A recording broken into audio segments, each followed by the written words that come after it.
زندگی میں حضرت سبحانی رحمت اللہ علیہ کے بعد جمعیت سے پورے طور پر اور اپنے اکابر سے مکمل طور پر جڑ کر اگر دونوں میدانوں میں کوئی قیادت کر رہا ہے، اس وقت پورے ملک میں حضرت مفتی صاحب کے علاوہ کوئی اور نہیں ہے، مگر ایک سے کیا کام بنے گا یہ بتاؤ، سمجھو اس بات کو، یہ آسان نصیب نہیں ہوتے لوگ۔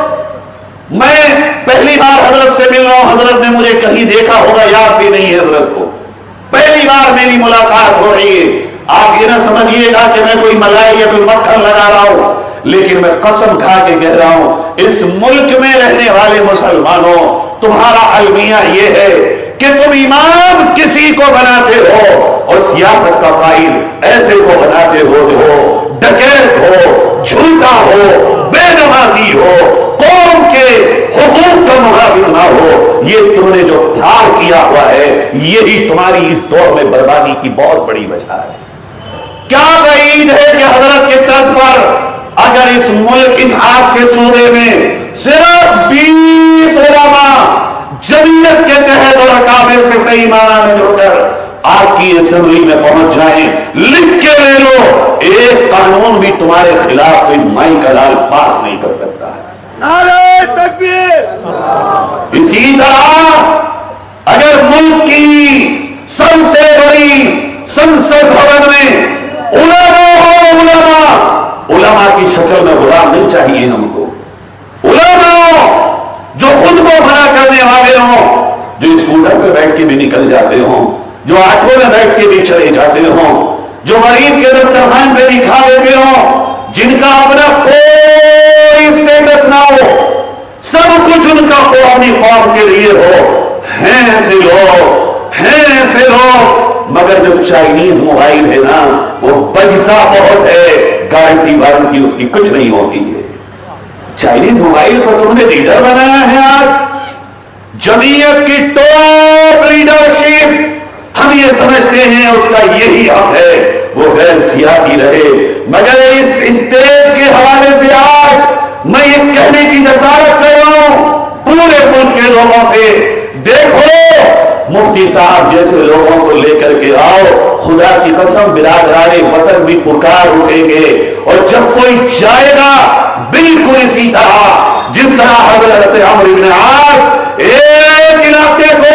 حضرت عمر بن خطاب کے حکم سے چھوڑ کے جا رہے تھے، وہاں کے عیسائی اپنے گھروں سے نکل کے رو رہے تھے، نہ جاؤ،